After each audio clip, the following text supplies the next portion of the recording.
Committee is hereby called to order. We've got a busy calendar today with 5 bills on it. This is pretty much all but one of the House bills that came over crossover day or just before. We'll try to move through these as rapidly as we can. I'm going to give everybody time to talk that wants to. I do not have many people signed up for any of these other than 972. I've got Tom Black. So I'm going to leave these sheets on the edge of the desk up here in case somebody feels moved that they decide they want to be heard on anything. I'm going to go just a little bit out of order because I've got a couple of folks missing here. Representative Collins, you have House Bill 1441, and I'm going to let you present that bill first. Probably be easiest for you to do that from the podium so we can have your pretty face on the TV screen and have you mic'd up. Thank you, Mr. Chairman. I appreciate the opportunity to be before the committee today. I present to you House Bill 1441. It's a very simple piece of legislation. We took a little bit of a bite last year with some legislation, but wanted to come back this year with a final piece. All this is doing is it's simply saying that if a post-certified peace officer has that certification, that they do not have to register with the Secretary of State to be a security guard with a private security firm. Currently, right now, they have to they have to go and be fingerprinted. They have to go through a background check, submit application, and a lot of these people all these people that this bill would deal with are post-certified. We have a very good post council here in our state that vets individuals. We have one of the highest revocation rate, if not the highest revocation rate in the state where post-certification is concerned. So this just helps streamline folks to work a second job and provides cutting some red tape there. And basically you can see that on lines 104 through 106. It strikes out some language throughout the bill that need to be struck, but it just basically says any person with a valid peace officer certification issued pursuant to Chapter 8 of Title 35, the Georgia Peace Officer Standards and Training Act, who is employed or works as a contractor for a licensed private security business, does not have to go through the certification through the Secretary of State's office. And those type of post-certified officers, have they had background checks done on them? Yes, sir. And been fingerprinted in the course of getting their certification? Yes, sir. That's correct. So it's just to prevent any kind of duplication of. Yes, sir. That's correct. And to streamline the process, what we have is we have a lot of different. 23 other states have adopted a measure similar to ours. What you have is if you have a security company that needs someone to guard a facility, that security company may pick up the phone and call a sheriff or a police chief in a county or a city, and ask to get a couple of off-duty guys that they could pay. And if they're not certified, if they're not registered through the Secretary of State's office, right now it's in violation of the law, and they can't work those people. So the same people that are on the job, during the day, who may work an off day or work at night, they're the same people, just working through a different organization. In reading through the bill showing the strikes from the existing language. Yes, sir. It sounds like there was already directions that they take into account this post-certification as far as qualification for the permits. Is this just getting rid of the necessity for applying for it, but the standards are really the same? That's right. Yes, sir. Other committee members got questions for Representative Collins? Senator Kennedy. Thank you, Mr. Chairman. Thank you, Representative. This seems like an eminently reasonable bill that maybe cuts some red tape. Two questions I have are, number one, is there anything about the qualifications that the Secretary of State's process imposes on someone that wants to serve as a security guard that is not present in the post-certification applicant process? Not that I'm aware of, sir. No, sir. Okay. The post-certification goes well above and beyond what the Secretary of State's office requires. I would think so. Yes, that makes sense. Yes, sir. The other question is, from the Secretary of State's perspective or from the state's perspective, is there any utility to someone who's serving as a security guard going through the Secretary of State's application process? I mean, such as other than qualifications, is there some other? Well, it was a vetting process. It had to be fingerprinted, and Okay. if you're a post-certified officer, you go through all that anyway. And, Okay. And again, the only argument I've heard was last year when we tried to do some things to help our post-certified police officers was the vetting process. And again, I would just submit to you that our post council here in the state of Georgia does a very good job of revoking post-certification if an officer is involved in some type of indiscretion. Violates laws, procedures. We have a good post council in place. All right, thank you, Mr. Chairman. Yes, sir. All right. Recognize Senator Brass for a question. Thank you, Mr. Chairman. Representative Collins, I got questions on lines 110 through 114 in relation to the private detective business. Right. So the way I'm reading it, under current law, they were exempt from further licensure under this chapter and shall be permitted to carry a firearm without obtaining any weapons permit from the board, provided blah, blah, blah. So we're striking that out, and so how is this going to affect a private detective business that is not, if the person should they not be post-certified? Well, if I may, the private security business, that business has to be licensed through the Secretary of State. This is just the employment of a post-certified officer in the field of either private security or private detective. So you have someone who has gone through the process from the Secretary of State's office. They're recognized as a quote-unquote agent, if you would, agency, a business, and this just allows those people to work in those two separate fields. Well, and I think I agree with that, and I agree with what you're trying to do. My concern, though, I've got a friend who owns and runs a private detective business, and he is, to my knowledge, is not post-certified. Right. And it looks to me like we're actually making it more onerous on that type of business while we're deregulating the rest of it. And that's, I guess, my concern, and maybe I'm just misreading it, but the way that I've tried to structure the bill is the fact that we're not changing any of the requirements to become a private detective agency or a private security company. This just allows these people to work for those individuals.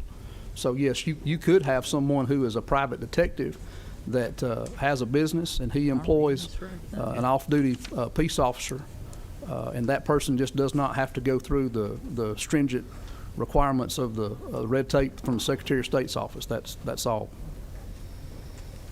If you see something there that I don't, I'll certainly. I'll get with you after this, but I feel like we're changing it because it's saying what you're trying to do. We're saying on lines 91, we're saying this chapter shall not apply to, and then in lines 110, we are changing some exemptions for private detective businesses, and that's kind of my concern. Is I feel like we are making it more. We are putting more regulations on private detective business, if I'm reading this correctly, which I think I am, but I've been wrong once before. All right. Any other questions by committee members? All right, Senator Harbison. Are you number 10 over there, Michael? Yes, number 10, yes, sir. Just one clarification for myself on the other end of the spectrum. When a police officer is, whatever insurance liability they have, Yes, sir. would this extend into his duties as a private detective when he's operating for a private company or something? Well, he'd be working as an independent contractor, not as a agent of the law at that point.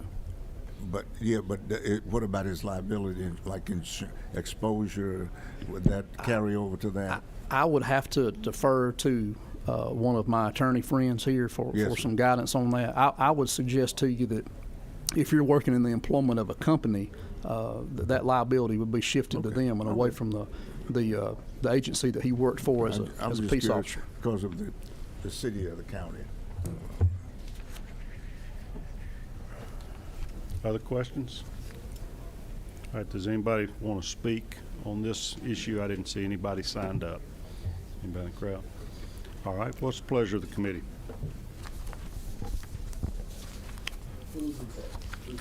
Got a motion to pass by Senator Lucas, seconded by our President Pro Tem. We're working off of LC 393276. Any further discussion of the motion or the bill or any proposed amendments?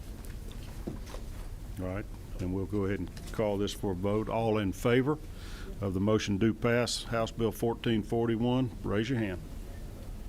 1, 2, 3, 4, 5, 6, 7, 8. And all opposed? We have one opposed. All right, your bill will move forward to Rules Committee. Have you selected a sponsor in the Senate to carry the bill for you? I have not. I was hoping it would be Senator Brass there. Ooh, Yeah, be, yeah, that was. you I better was be careful with that. It may not come out the way you sent it in. no, You serious? Are you serious? He's willing to. either. I'll work with you on Okay. that, on my concern. That'll be fine. Either Brass or Chairman Albers, either one will be sufficient with me. Well, we're going to let Senator Brass, because he's been studying this bill more diligently than the rest of us. Thank you very much. Thank you. Appreciate you being with us today. Good job. I have a message from Representative Jaspers that his bill, he's working on one of the Rules Committee chairman here in the Senate's bills in committee in the House right now, so he'll be with us shortly. Deals with dealer license plates. So we'll be getting to that next. I have 3 other bills on our agenda. First one's House Bill 1193. I see Representative Gamble is here. Also have House Bill 1483. Representative Barton has asked me to withdraw that from our schedule due to some GORC issues. And then, there's Representative Jaspers. And then I have House Bill 972, Representative Belton. Tell you what, Mr. Chairman, Jaspers, I'm going to let you go next because our other 2 are licensing bills. We're going to have a little conversation about that. You have House Bill 1481 dealing with dealer license plates. If you will just take the podium there and explain to us what you have. Committee members, you'll see that in your folder. I believe we had them in numerical order, so it ought to be close to the top. 1-page bill, very fun. 2 pages, I guess, if you count the back. Yeah, Tell us about it. Get my breath after running over to supporting Chairman Mullis and his bill in health. But this bill is very How'd simple. that bill come out, just out of curiosity? It was, the chairman did an outstanding job presenting that bill. Who presented it for him then? Well, he rose to the occasion, Chairman, and did a fabulous job, and it was resoundingly passed. That's some good news to hear. But this bill is for our used car dealers. You may not know, but dealer tags that they use are earned on sales. And all of us know that the used car market, except for Butch, excuse me, yours is probably isn't, it's been upended. The number of cars available for purchase is lower and more expensive. Our used car dealers are losing dealer tags when they need them the most. As they're not selling as many, they get fewer tags, so they're not having enough so they can go to Florida, wherever, to purchase tags. It's causing a real hardship on them. All this bill does is freeze the number of tags they get at their 2020 level, pre-COVID. And then it'll sunset in 2025, and this should help them weather this unusual time in the used car market. Thank you. Be glad to answer any questions. Well, I got a real basic one. What is a dealer tag? A dealer tag when they is sell the vehicle, we got to go buy a tag. What's the purpose and usefulness of a dealer tag? the dealer has tags so that they can be used for test driving, purchasing vehicles from off-site to bring them in, so they'll be on the road appropriately. Is that true, Mr.? Okay. Oh, well. That's a different issue. A dealer tag can be being used for 364 days if that vehicle is being used for a loaner vehicle or something of that nature. But the issue that you're bringing up is very legitimate, and I would be in support of your legislation. Thank you, sir. So you don't need a tag, though, for me to test drive a car off your lot? Yes, sir, you do. So Yeah. I can't drive one off your lot up the street, see if I like it with just that tag applied for. It said deal tag on the back. applied for, will get you arrested 9 times out of 10, or a ticket. See how much you learn in this committee? Very interesting. Senator, And people, Mr. Chairman. go ahead, you got. yeah, they're abusing that situation on an ongoing basis. And what happens is in Gwinnett County, there was a very tragic event a few years ago. There was individuals northbound, crossed the center lane, hit another car head on. They were driving a car that had one of those tag applied for tags on it. Drive out tag. Forced those people off the road. It was next to impossible. Only because they had eyewitnesses did they ever solve the crime. But it tells you who's the rightful owner of that car. Okay. So how many do you need at your dealership? How many do you have? Butch Miller Honda. I don't know offhand, but I would say we have a number of them because we probably have 20 loaner vehicles where you come in and get your car worked on and we give you a car to drive for the day. But years ago, we could let you drive one that said tag applied for, but that's no longer the case. Okay. Chairman Calzert, how Yes, it works, though, just to add a little clarity to it. When they pay their $150 for a dealer, to be a dealer to Department of Revenue, they get a master tag and 2 other tags. So they And then get 3 to start with. 3 to start Okay. with. And then after that, they earn another tag for every 20 vehicles they sell. Okay, that's up on top of your second page, line 16 to 18. Okay, so that's based on their sales. So you're going back to the sales in 2020, Yes, sir. and that's because sales went down in 2020 or 21 after COVID. After COVID, then also just the unavailability of used cars is just unbelievable, especially on our smaller dealers. They're struggling to begin with, and this would help them be able to weather the storm. Okay, get ready. Mr. Chairman, I would venture to say that the average used car dealer is selling less than 50% of the cars he was selling in 2020. Senator, again, thank you for your patience. You're recognized for a question. Thank you, Mr. Chairman. Hey, I don't want to do anything to disparage my counterpart in the House, but one of the things that somebody brought to my attention, I apologize, I have CRS, so I don't remember the exact number, but in Forsyth County, they were telling me that in Forsyth County, there were thousands and thousands and thousands of dealer tags and automobile dealers in Forsyth County. And they were alleging that basically somebody figured out, hey, if I've got a high dollar vehicle and I can go get a dealer tag, I can become a quote car dealer. I keep from having to pay the TAVT on these newer high dollar Lamborghinis and that kind of stuff. I don't know if there's anybody here from the Department of Revenue that could address that, or maybe you can, Chairman Jasper said, because it did sound really like a scam going on. And for me, I think most everybody wants to pay their fair share of taxes. They just don't want to pay any more. And for me, I don't know if this would lead to a lot more abuse in what's going on in that regard.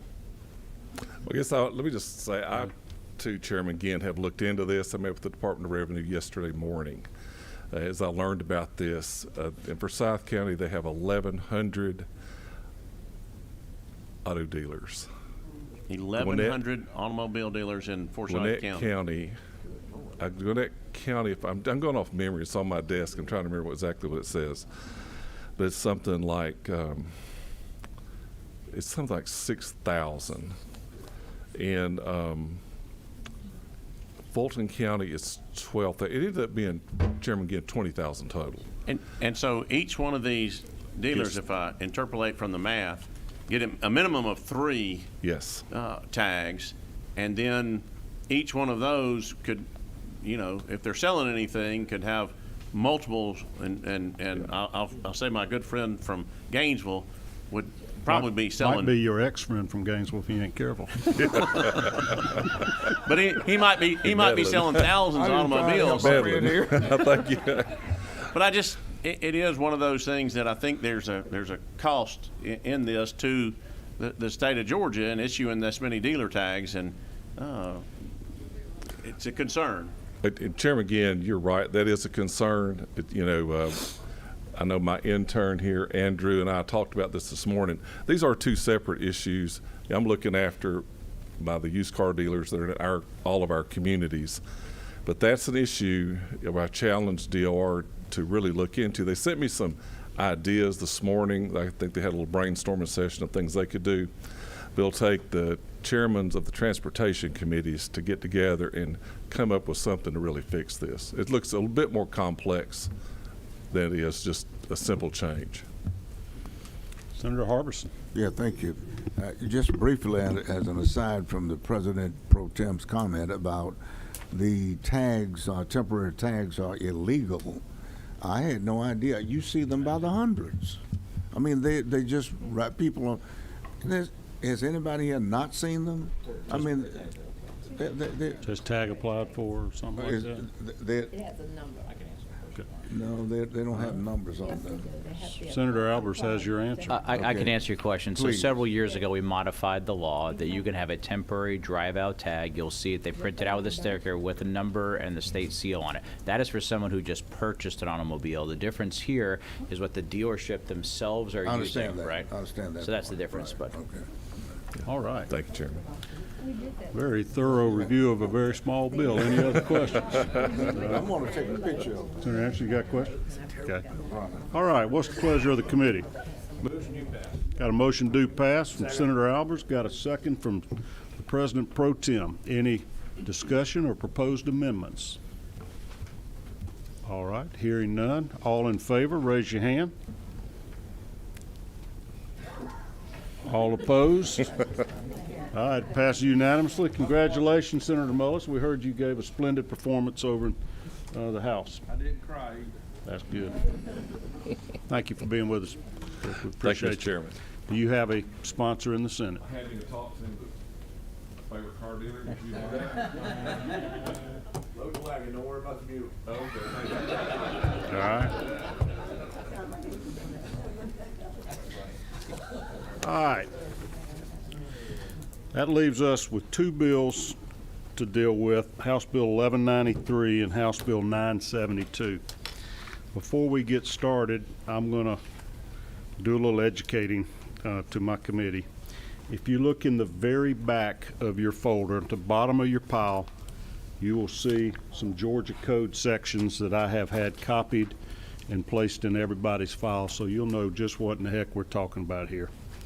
If you have heard the phrase GORC over the last couple of years, this is the code section that sets that process up. It's the Georgia Occupational Regulation Review Commission, GORRC, Council. Thank you, Ms. Leader. And we call that GORC, and all of a sudden, the last couple of years, we continue to hear people that are having their bills rejected or questioned or whatever because they have not undergone GORC review. This is a law that tries to give some type of framework for all the different licenses that we create in the state of Georgia. So this council looks over any legislation that sets up new licensing categories or changes licensing regulations. If you look at page 48 in your little attachment, it's Official Code of Georgia 43-1A-5 gives the powers and duties of this council.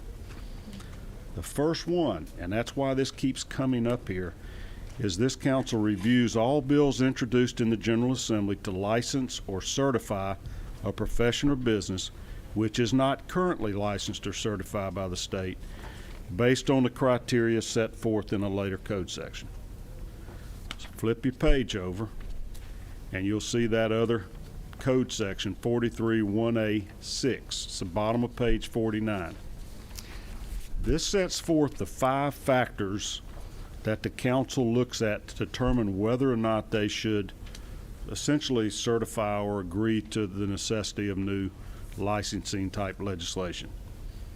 Number 1 is whether any unregulated practice, if we fail to license such an occupation, can harm or endanger the health, safety, and welfare of the citizens of Georgia. And whether this potential harm is a recognizable true harm rather than some remote or very unlikely harm. So in other words, we shouldn't have government licensing our ability to perform whatever occupation we want unless that's needed to protect the public's safety. Number two is if that type of practice or occupation requires specialized skill or training, and whether the public needs or will benefit by assurances of somebody's occupational ability. So by giving people licenses, you're assuring the public that these professions have specialized training or skills. You're giving them some assurances that they're getting a competent person to perform whatever type service it is that we feel like you need a license for. Number three is whether the citizens of the state are or can be effectively protected by some other means, something that other than sticking a regulatory burden on them to require licensure to perform the duties of your profession or occupation. Fourth is whether the overall cost effectiveness and economic impact are positive for Georgians. And fifth is if there are other means other than the state regulation to protect the interests of the state, perhaps we should use these other means rather than a licensing process. So as you know, Governor Kemp's a small businessman, and he got into office partly on a campaign to lower red tape and regulations and burdens on our business community. And in many cases, these licensing requirements are such burdens and red tape and regulations. So he has insisted that we follow this code that's been in law since, I believe, 1986. That it's no new creation. It's just a relied usage of the GORC process. We've had a couple bills the last couple of years that have come through committee. We passed them out, even passed the Senate and the House, and got vetoed for failure to comply with the GORC process. And people are flabbergasted when they find that out. Oh goodness, I didn't know about it. Well, a lot of us didn't know or hear much about it until recently. There's several bills that are in play this year that the governor's administration has determined need to go through the GORC process. Some have, some haven't. A lot of these bills that we're hearing today or that were on our agenda dealt with these type of licensing issues, and that's the reason while Representative Barton called me and asked to remove House Bill 1483 from our agenda today, because that bill has not gone through the GORC process to be reviewed and approved as something that's basically non-burdensome or something that is needed. So that's off the table. So we got two to go, and I'm going to let the sponsors of the bills present their bills and be prepared to answer. My very first question is did this require GORC process approval? And number two, have you undergone that? Do you have a letter showing that process was complied with? The third question is going to be, well, do you want to go forward with your bill or not? And of course, if you have GORC approval, you ought to be clicking your heels, glad to go forward with it, trying to persuade us to vote for it. If you don't, you decide, because you may not agree that that's needed. But I'm going to tell you, I had a meeting with some of the governor's staff earlier today to discuss this very issue so that we're not wasting the time of the Senate dealing with bills that are going to be vetoed anyway. And the governor's staff believes these two bills we're going to hear do require GORC approval. And I don't believe they have it, but I'm not going to speak for the authors of their bills. We'll let them tell us. Did that make any sense at all? It took me a long time to even figure out how you spell GORC, but it's G-O-R-R-C. Madam Leader, you got some expertise in this subject, it seems like. We may let you comment on any of them. Yeah, it is. I'm sorry, I didn't have you. Tell them that one more time. Oh, I was questioning GORC on yesterday because I didn't know what that was either. And so I had someone to explain to me and show it to me and tell me what those letters meant, because I'm trying to read a document, but you can't get past something you don't know and understand the rest of the document. So All right. that's how I came to know about All right. GORC. Well, we're all a little bit more educated now. Representative Gamble, if you'll I come forward to the appreciate having podium, this done. and I'll let you present House Bill 1193. Well, thank you, This is the Mr. bill- Chairman. And by the way, all of these bills are as they passed the House, none are committee subs. Well, wait, we might have one later, but let's hear it. Thank you, Mr. Chairman. I appreciate the opportunity to come on House Bill 1193, and I appreciate you going over that very thorough explanation of how the GORC process works. So, if I could ask a question about that, if a bill deals with licensure and it's supposed to go through GORC, how does one get through GORC before they get to this stage? Is that something that they should be instructed by Ledge Council before a bill is filed, or how does that process work? Because that's also something I think there may need to be a little clarification on too. Yeah, we will write the letter for you if you would like, but we write a letter requesting GORC review. Okay. And then if we have it in our little stack here, the code section deeper in there on page 50, Official Code of Georgia 43-1A-7 gives the information that's required by the council to perform their review, and it's lengthy. Okay. It's a couple pages here of what type of information the council wants to review in the course of their review and to make their determination. Okay. It is a little tricky when you haven't introduced your bill yet. Right. To try to get review and approval before the session's over. Yep. You know, I could envision that this might be almost like retirement bills, that once you introduce it, it may be a year delay before you can get some action out of the council. I don't know how quickly they operate. Okay. Well, I appreciate that. And I think on House Bill 1193, basically, I've got, the question of does this bill meet the requirement to go through GORC? Because, is House Bill 1193 subject to GORC or not? And I would say, I've had some legal opinions that I have had folks work on for me. Number one, does it license or certify a profession or business which is not currently licensed or certified by the state? And does existing regulatory entities at a minimum of every 7 years?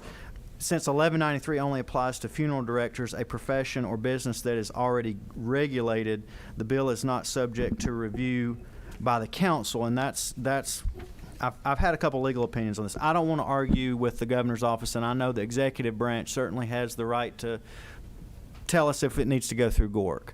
But I'm not so sure that my bill meets that standard because it's not a new profession and it's not really changing anything about the licensure profession. And if I could, I'd like to just explain what the bill does. That'd be fantastic. Okay, Go right so ahead.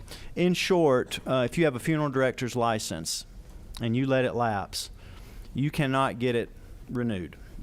And so the first part of this bill would allow a lapsed funeral director's license to be renewed.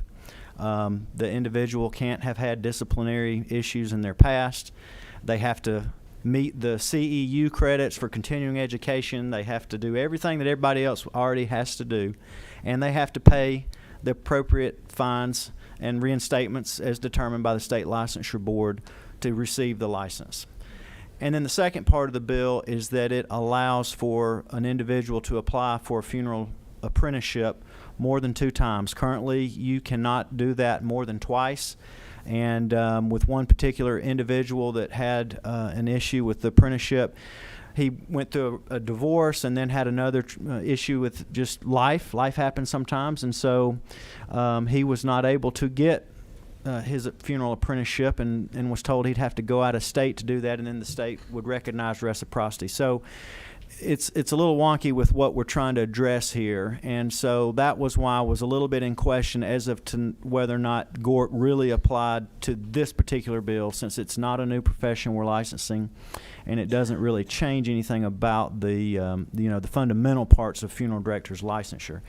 And I'm not a funeral director, and I don't play one on TV, but the Funeral Directors Caucus has been with me on this, and I know Representative Williams is here today. I know he signed up to speak to the bill, and so, Mr. Chairman, I'm happy to let him say a few words about this, but Sure.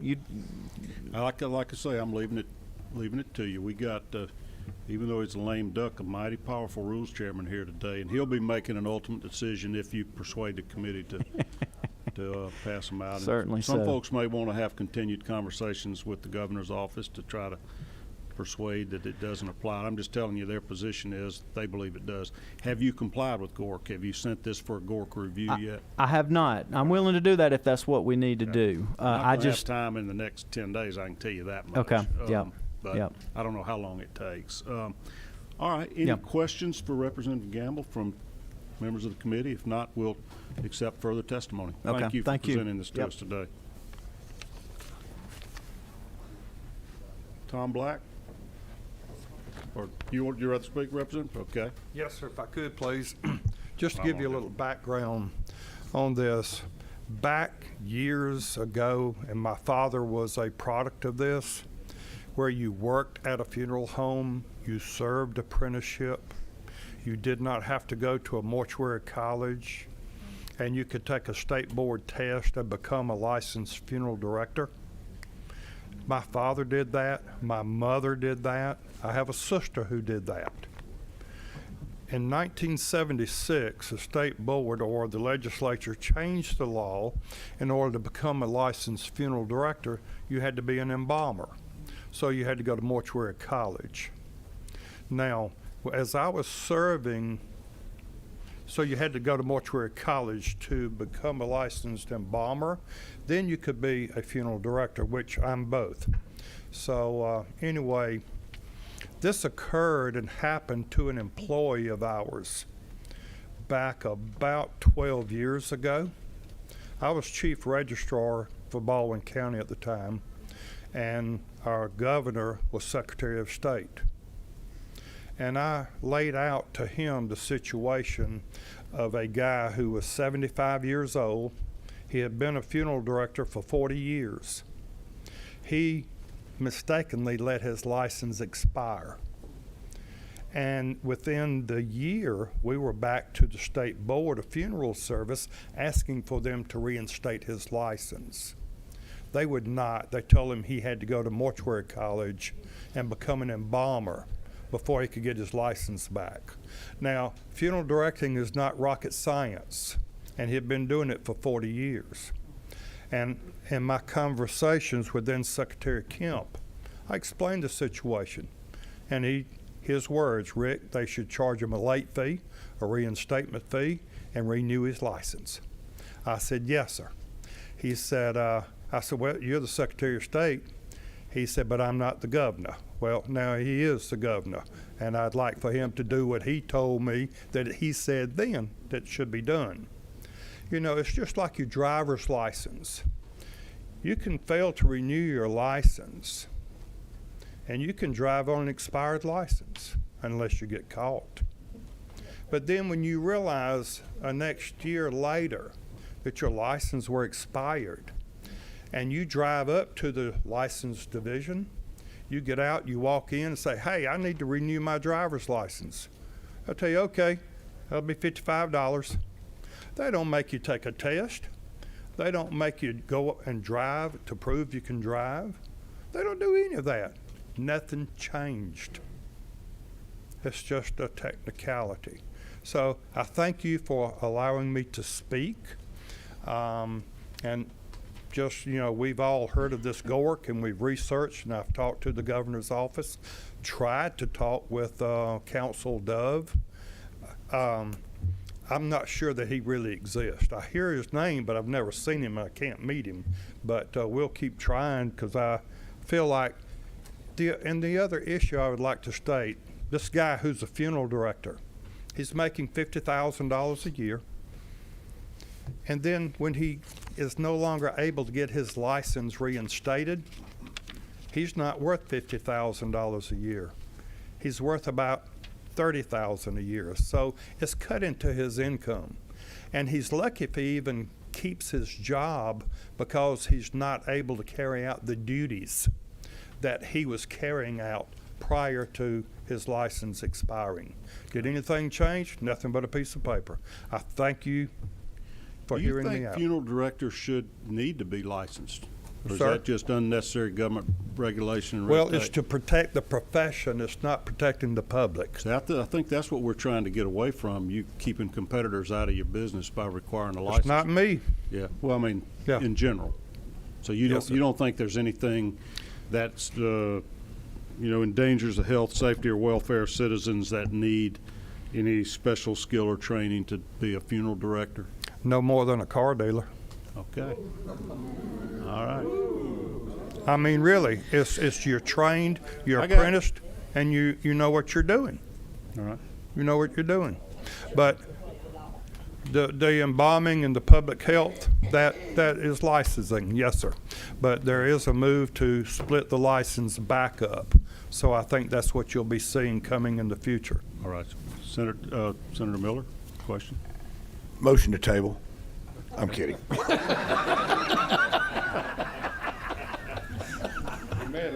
He's on the meddling now. You might be glad. Let we me have a back board up. review Let if they me start retract trying to that license, comment. car dealers. Okay. Thank you for being with us. Thank and you, sir. sharing your I- expertise. Thank you for All the righty. opportunity. Okay. What is the pleasure of the committee on this bill? Is there any appetite to move forward? If so, let's hear a motion. If not, we'll. Excuse me? It has not. I've told them if they want to move forward, they can persuade this committee, they can. So I'm just asking if anybody on the committee has been. Okay. Have an opportunity to go forward without the committee, and the committee it seems hesitant to go forward without Gore. I'd like to see the bill move and then let them put the onus on them to get the proper approval, and we'll let the big man sit on it until they get that done. Senator Ginn, do you have a comment or question? If you'd like to. I'd actually like to bury this bill, and I would move, do pass.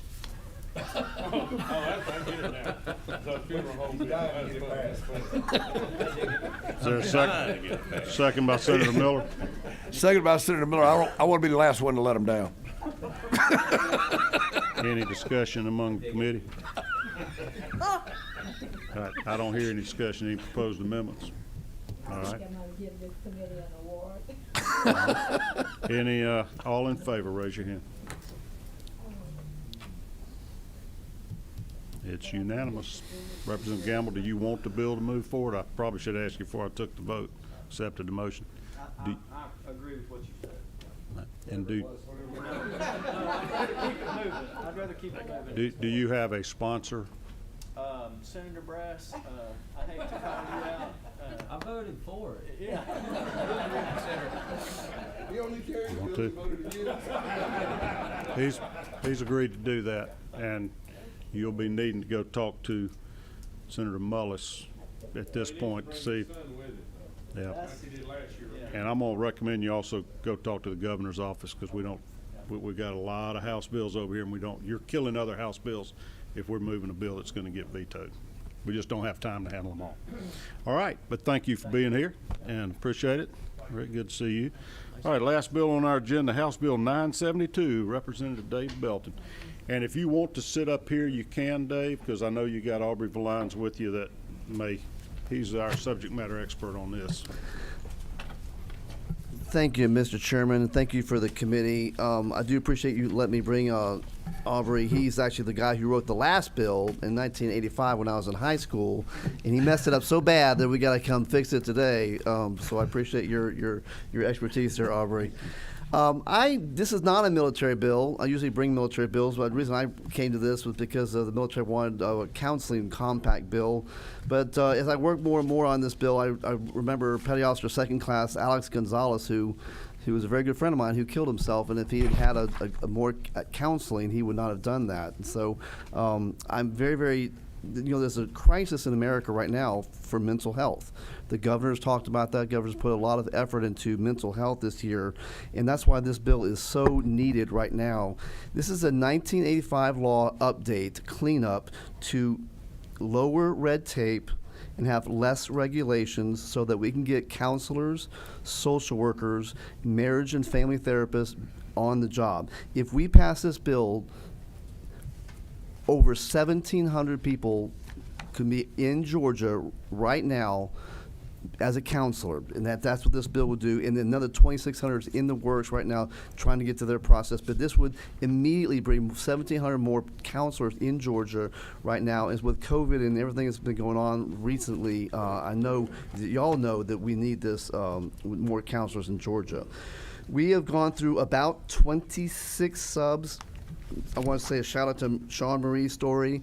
She's not here. Every time I say that, she's not here. But we did 27 different subs on this bill. Make sure that the psychologists, the hospitals, the faith community, the preachers, the university, DHS, state departments are all happy with the bill. And the meat of the bill is really on page line 440. We do a lot of cleanup, but where we really get into some good stuff is 440, where we change the requirements from 48 to 60 hours, but we also lessen the time that the counselors have to be under supervision from 2 years to 3 years, and that is what. And all these counselors, social workers, marriage and family therapists are all master's degree people. It's a bipartisan bill. And I will stand for questions, and I'll talk to you about the GORC question if you would like me to, sir. Let's hear about the GORC question. So we talked to the different parties. If you'd like me to go ahead? If you go ahead. Yeah. Mr. Chairman, members of the committee, if you'd look at the handout that the chairman handed to you under 43-1A-6, it's actually two-pronged there. The first is all bills introduced to the General Assembly to newly regulate a profession. This profession is not newly regulated. It's already been existed since 1986. We wrote it in 1985, but it didn't go into existence until we funded it in 1986. The second part of that is paragraph 2 of subsection A of 43-1-5.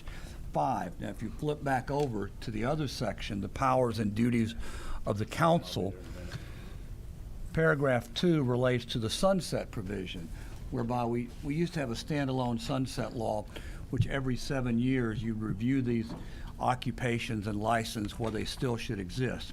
So it's two-pronged under 43-1A-6. One, newly regulated, which this is not, or second, is this a sunset review under paragraph 2 of 43-1A-5. It's not a sunset review every 7 years. So then, therefore, under 43-1A-6, the following paragraphs of 1 through 5, which you would evaluate the necessity of a profession or a business, would not kick in. However, in an overabundance of caution, we had the Regulated Industries Committee in the House submit to GORC to, I believe it was Megan, it used to be Anna over there, and she came back and she said, I believe the bill as written does not need GORC review. I have that here with us. So we've taken all the necessary steps. But even if we hadn't, I do not believe this bill is subject to GORC, but we will continue to have conversations with the governor's office in an overabundance of caution. And if you don't mind me asking, Chair, I actually had a bill vetoed because of GORC, and so I did go through the process. It was not that long. I mean, we could pass the bill now, and before the 40 days that the governor has to sign the bill, we can go through that process. It was 2 Zoom meetings over a 3-week period. So we could do the bill now and start the GORC process if the governor wants us to, and get that done before he has to sign it. But we were told it wasn't necessary. We actually sent to them and it said, I believe this bill as written does not need GORC review. All right. So you were aware of the process, you simply didn't think you needed to do it this time? We asked the question early on, Chairman, and we were told no, we did not need it. And who gave you that answer? It would be OPB. Megan Carver with opb.georgia.gov. All right. Are there questions for Representative Belton from committee members? All right, if you'll just keep your seat right there. I do have one individual set up. Tom Black, this is your chance now to speak. I'm sorry I called you for the wrong bill. No worries. Thank you, Senator Chairman and members of the committee. I just wanted to say I'm in support of this bill, and I'm here to offer any answers or provide any clarification for any issues or questions related to the bill. And refresh us on the need for the bill. Why is it that we need this? So, 2 primary reasons. One, Representative Belton talked about already, is the need to get more members, professional members in the field providing these services. We're obviously dealing with things that are unprecedented the last couple of years, and we've had a shortage. We've had a shortage of mental health providers forever, but this gives us an opportunity to get more caught up. The more immediate need is because of Representative Belton's bill last year that went through the GORT process after passing through here was the Interstate Compact for counselors. It had some requirements that we had to change and elevate so that we would meet that national level. That bill required, I believe, 10 states to enact the bill before it went into effect. And in this legislative session last year, we were the first. Georgia was the first state to enact the Interstate Compact. Maryland signed shortly thereafter. This year, so far, 3 states have enacted it, and it's on legislative review or in process, and I want to say 15 or 20 other states. So it will definitely be enacted this year, if not this year, certainly next year. And we have to have our standards to meet those minimum standards. It's already in law in the Interstate Compact in Georgia. It was passed last year. So this just takes the stuff from the Interstate Compact law and puts it into our Practice Act so that there's clarity and that it all is on the same level. Senator Brass, you recognized for a question. Thank you, Mr. Chairman. So, based on what Aubrey said, that the original legislation passed in 1985 in regards to LPC license. So how many current LPC licensees do we have in the state? Roughly 10,000, 12,000. Okay. So we already have 10,000, so we're not, I think again to Aubrey's point, is we're not licensing a new thing. So I mean, I would tend to agree with OPB. They're not newly licensed. We're simply changing, and correct me if I'm wrong, part of the crux of the bill is changing the hourly requirement to kind of update, or I'm sorry, the years of post-degree work. We're updating that to match the increase in coursework of 48 Correct. hours to 60 hours. Correct. That's the main thing we're doing. So, so yeah, I don't understand, based on what you provided, Mr. Chairman, I'm having trouble seeing where GORT would need that. And Brad Bohannon, I hope you're watching. Any other questions? Tell you what I'd like to do on this one. I'm advised by some of the lobbyists anyway working on the bill that they'd like to sit down with the governor's office and see if there's a way to address any concerns, and it may be by making some changes to your bill or removing anything objectionable. I know Representative Belton, this is your last rodeo. You spent a lot of time on an issue that's important to you, and there may be parts of it that are important enough to go forward with and not all, if you can do that. So I'm going to ask that you spend a little bit of time with the governor's office and get back with me. I would be receptive to preparing a committee substitute with any agreed upon changes, or letting you just, damn the torpedoes and go forward here and see what happens if that's your pleasure and you think you can persuade the committee. I've just about I think I have lost my quorum for today, and we have a Judiciary Committee meeting that some of them have already headed to that I need to go to. We're going to meet again Tuesday morning, 10 a.m. That may be a little aggressive for you to be able to make, Thursday morning. And again, Tuesday afternoon at 3. So there's a chance. I mean, those are my last 2 windows. If you can get something to me before Thursday that makes everybody happy, I'll hear your bill at that time. If not, I've got a shot for next Tuesday afternoon, and you really are just yours and Chairman Powell's co-am bill are the only 2 we're left dealing with. So with that, I'll excuse you. Thank you all for being here. Be on call for those other 2 dates. Wait, I do have one question from Senator Brass and then the pro tem. Representative Belton, on the House side, I see that there were concerns from Hospital Association, individual hospitals, and so on and so forth. Is there anybody, were those concerns addressed, number one? Yes. Can you briefly describe what those concerns were? And then I'm just trying to figure out who still opposes this outside of the governor's office potentially having concerns over a field that's already licensed. There's many concerns before. They put them. If you don't mind doing that. There was an entire list of people. Right, and we have that. I have a list here. Having to meet the requirements of the chapter, and for example, the hospitals were one of them, and we put them back in where they would be included and have to meet the requirements. Washington and included several different people. They were upset about that. They came to us, so we put them back in the exclusions again. And we did that with all those folks that were concerned about it, all the stakeholders, and it was several. We put them back in. Okay. Thank you. All right. Senator Miller? Just for clarification, when is the last time Tuesday at 10? By 10? I'm is that sorry, right? we're meeting Thursday from 10 to 12 right here, and then next Tuesday from 3 to 4. Okay. My intention is, if this bill's ready, we can deal with it on Thursday, or else we can agree not to deal with it this year. I want to have a hearing only on the COAM legislation that passed the House on crossover day, and then we'll have the final meeting Tuesday to pass anything. Bills must be out of Senate committees before we gavel in the following Wednesday in order to be considered on our rules calendar. So those will be our last two meetings. So committee members, your homework, if you want to become experts on GORC, take your handout home with you and read it. If not, leave it and we'll have it in the file for you the next meeting, just however diligent you want to be. And we will be adjourned at this time. Thank y'all.